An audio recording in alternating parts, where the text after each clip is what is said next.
Rasul di Kristen memang tidak terjadi nubuatan itu, bahwa tidak ada yang sama seperti Musa, sesuai dengan firman Tuhan bahwa dia akan membangkitkan yang sama seperti Musa.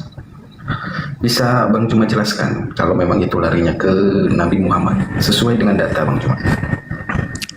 Oke, bisa? Oke ya, Bang Juma.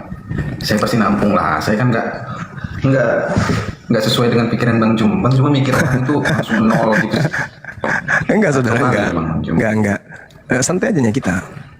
Jadi ketika diceritakan kemudian di dalam Al-Quran, Qul nazzalahu ruhul kudus, katakanlah Roh Kudus yang datang menyampaikan kemudian kebenaran kepada Nabi Muhammad dengan kebenaran. Qul nazzalahu ruhul kudus min rabbika bil haqq. Sekarang carikan saya data yang bisa kemudian disandingkan dengan keadaan tersebut, di mana baginda Rasulullah Muhammad SAW menerima pemberitaan dari langit melalui Roh Kudus, sama seperti ketika kemudian Nabi Musa menerima Torah. Nah, kalau kita melihat hukum dalam bahasa Yunani itu adalah namus atau nomos, sedangkan di dalam hadits yang datang kepada baginda Rasul Muhammad SAW itu adalah an-namus, pembawa hukum. Yang datang kepada Nabi Musa, pembawa hukum. Yang datang kepada Nabi Muhammad, pembawa hukum. An-namus atau nomos. Permasalahannya, tadi saya berkata dan bertanya, apakah Yesus mengenal Bible? Tidak. Apakah Musa mengenal Torah? Mengenal. Apakah Nabi Muhammad mengenal Quran? Mengenal. Apakah Torah itu semua berasal dari lisan Musa? Ya. Apakah Al-Quran semua berasal dari lisan Nabi Muhammad? Ya. Adakah lisan sahabatnya? Tak ada. Lalu Ulangan 18:18, aku akan menaruh firmanku di mulutnya. Berarti ada mesin pencetak firman dari mulut seseorang yang sama seperti Nabi Musa. Kandidat tinggal 2. Siapa? Yesus, Nabi Muhammad. Mana segala firman yang keluar dari mulut Yesus? Tunjukkan kepada saya. Ini sudah hampir 2 jam loh. Belum ada yang bisa menunjukkan segala firman yang keluar dari mulut Yesus. Jangan lari ke sana Bang. Pertanyaannya kan nggak ke situ Bang. Nah, jangan sekarang saya mengatakan bahwa segala firman yang aku simpan dalam mulut seorang nabi yang sama seperti Musa itu harus ada. Mutlak, absolut, harus ada. Nabi Muhammad, segala firman yang terlontar dari mulutnya Al-Quranul Karim. Tidak ada yang bisa kemudian menyangkal itu. Bahwasanya ketika Al-Quran menceritakan madalla sahibukum wa magawa, kawanmu Nabi Muhammad tidak sesat dan tidak keliru, wa ma yantiqu anil hawa, dan tidak pula berucap tentang Al-Quran dan penjelasannya berdasarkan hawa nafsunya, in huwa illa wahyu yuha, dialah Al-Quran, tidak lain kecuali wahyu yang disampaikan kepadanya, allamahu syadidul quwa, yang diajarkan kepadanya oleh yang sangat kuat, yaitu Roh Kudus. Sekarang permasalahannya adalah Ulangan 18:18, Nabi yang sama seperti Musa. Apa yang sama seperti Musa? Sama-sama dilahirkan ayah ibu, sama-sama membawa hukum baru, sama-sama membebaskan kaumnya, sama-sama menghantam semua hukum-hukum jahiliyah yang ada di hadapannya. Ayo, Nabi Musa kemudian memberikan tanah Kanaan, Nabi Muhammad memberikan tanah Mekah. Dah. Nabi Musa kemudian pengajaran yang memberikan Baitul Maqdis. Nabi Muhammad memberikan kemudian Hajar Aswad, Ka'bah di Mekah. Nabi Musa membawa hukum kepada kaumnya, Nabi Muhammad membawa hukum untuk kaumnya. Musuh-musuh Musa ditaklukkan, musuh-musuh Nabi Muhammad dihancurkan. Jelas itu. Musa membawa hukum, Nabi Muhammad membawa hukum. Musa membawa kitab, Nabi Muhammad membawa kitab. Musa berperang, Nabi Muhammad berperang. Nabi Musa dalam tekanan, Nabi Muhammad dalam tekanan. Nabi Musa menang dari tekanan, Nabi Muhammad menang dari tekanan. Nabi Musa diterima kaumnya, Nabi Muhammad diterima kaumnya. Pernah ditolak kaumnya, Nabi Muhammad pernah ditolak kaumnya. Apa yang tidak sama seperti Nabi Musa? Meninggalnya sama. Apa yang tidak sama? Kitabnya sama. Terlontar dari lisan 2 nabi tersebut, ya. Apa yang beda?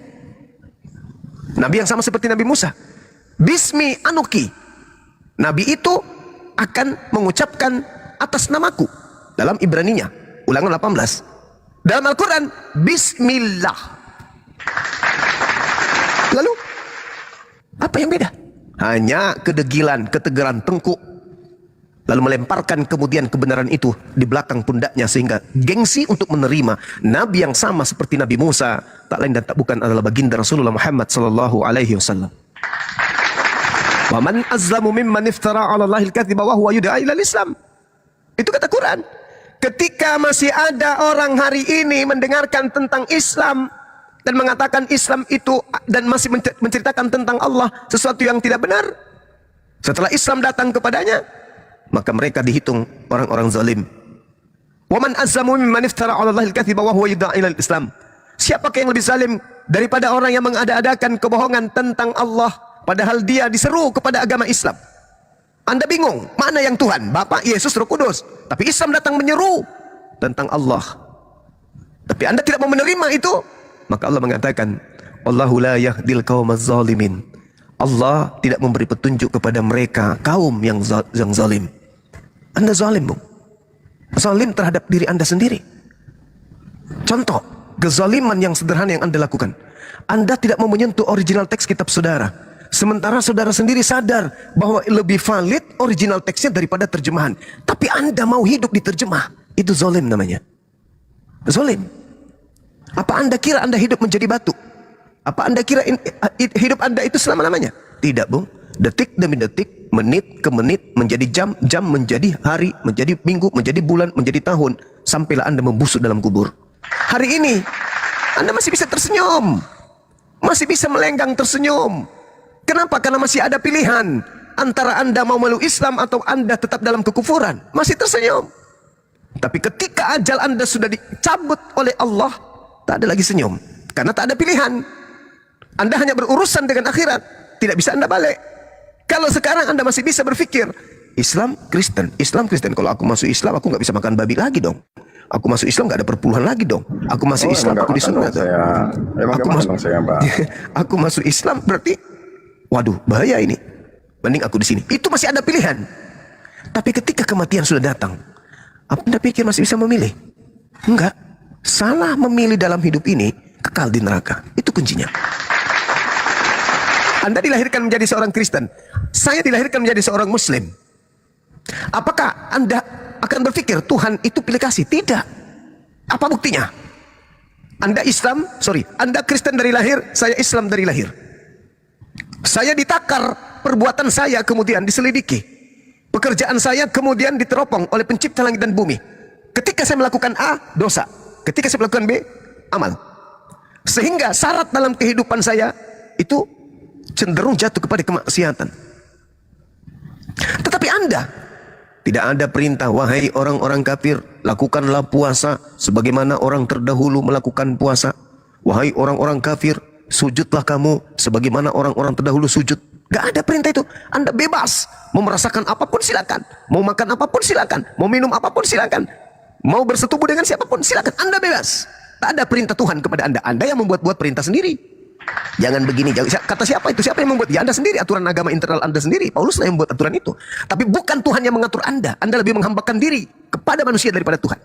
Ketika hari ini Anda bersyahadat, La ilaha illallah Muhammadar Rasulullah, maka segala dosa-dosa yang pernah Anda lakukan putih bersih, nol. Dan amal-amal perbuatan baik yang pernah Anda lakukan selama Anda hidup masih tetap diperhitungkan oleh Allah. Anda tidak memiliki dosa seketika ini, hari ini juga, saat ini juga. Saya mungkin ada dosa tadi siang.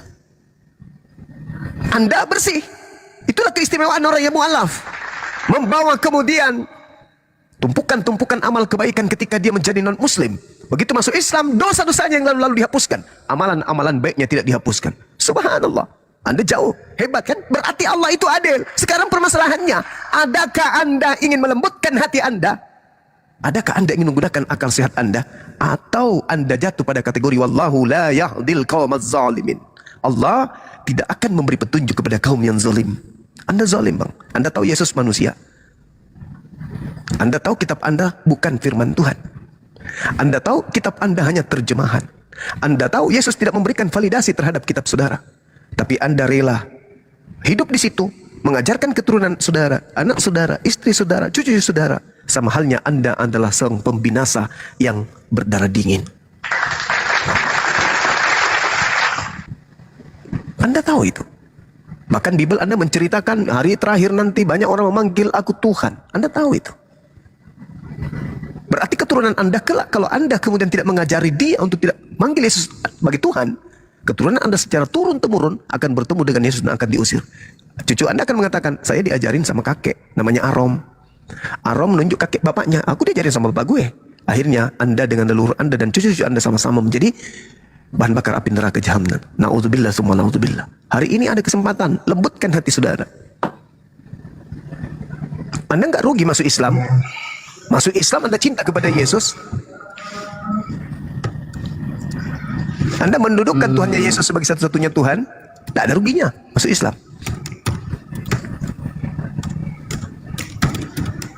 Gimana ya Bang ya? Mungkin untuk saat ini bertanya aja sih Bang.